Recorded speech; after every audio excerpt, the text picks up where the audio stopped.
खबरों के निष्पक्ष विश्लेषण के लिए सब्सक्राइब करें Jantantra TV and press the bell icon. Never miss any update.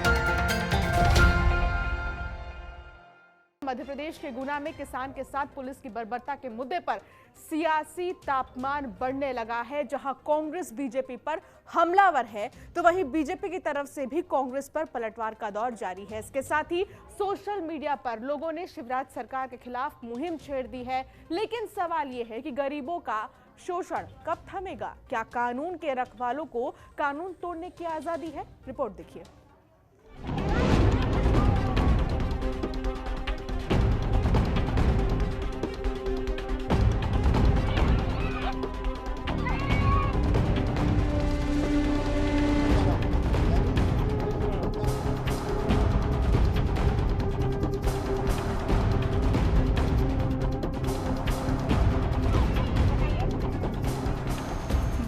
दलित किसान परिवार के साथ पुलिस की बर्बरता पर राजनीति भी शुरू हो गई है। जहां कांग्रेस शिवराज सरकार को घेरने की कोशिश कर रही है, तो वहीं दूसरी ओर गुना के कलेक्टर और एसपी को हटाकर ये जता दिया गया है कि सरकार एक्शन मोड में है और दोषियों को बख्शा नहीं जाएगा।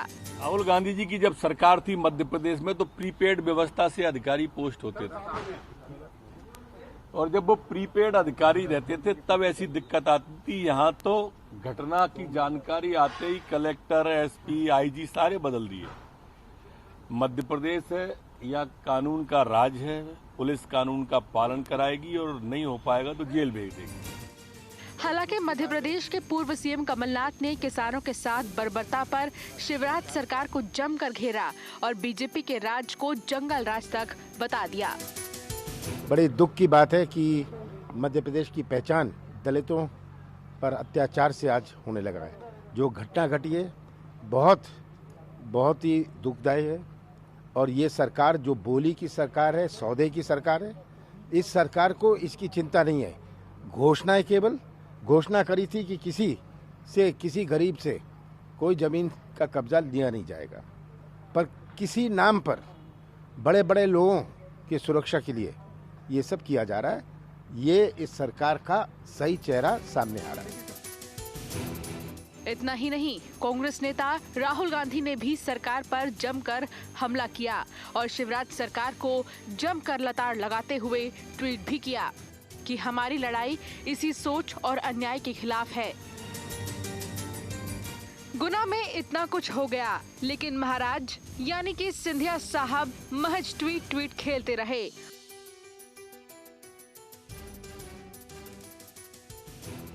और लिखते दिखे कि गुना की घटना बेहद दुर्भाग्यपूर्ण है।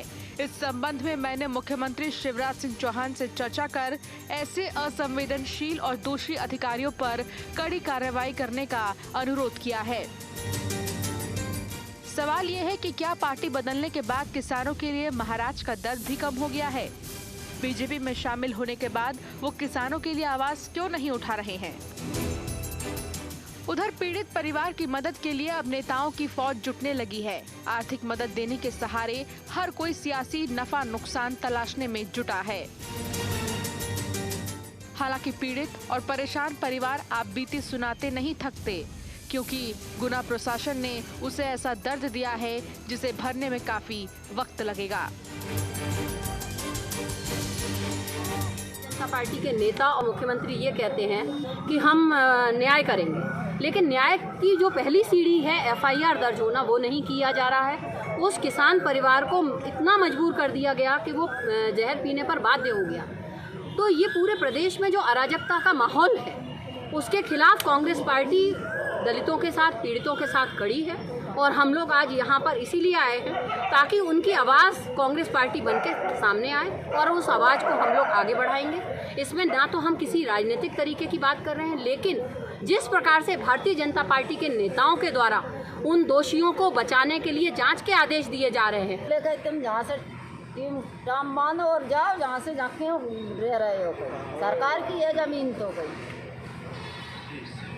तो हमने जो बोली साहब, हमें जब फसल काट लें तो तुम चाहे ज़मीन उठा ले जाइए, चाहे बात धनी को सुनना ले जाइए, हमें क्या मतलब है।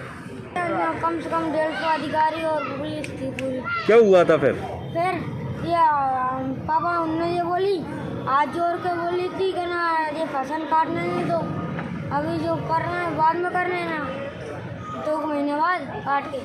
और ये नहीं वो ये गाली दे लगे पुलिस वाले, वो ज़्यादा ही बोल तुम्हारी वो लगी दादागिरी बता लगे हरकत। अब फिर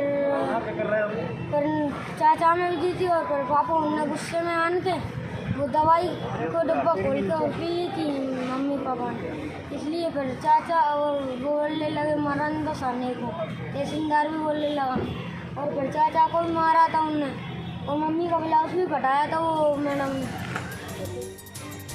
खैर, एक किसान परिवार पर पुलिस की बर्बर कार्रवाई को गंभीरता से लेते हुए देर रात ग्वालियर रेंज के आईजी राजबाबू सिंह, गुना के कलेक्टर एस विश्वनाथन और एसपी तरन नायक को तत्काल प्रभाव से हटा दिया गया। ब्यूरो रिपोर्ट, जनतंत्र टीवी।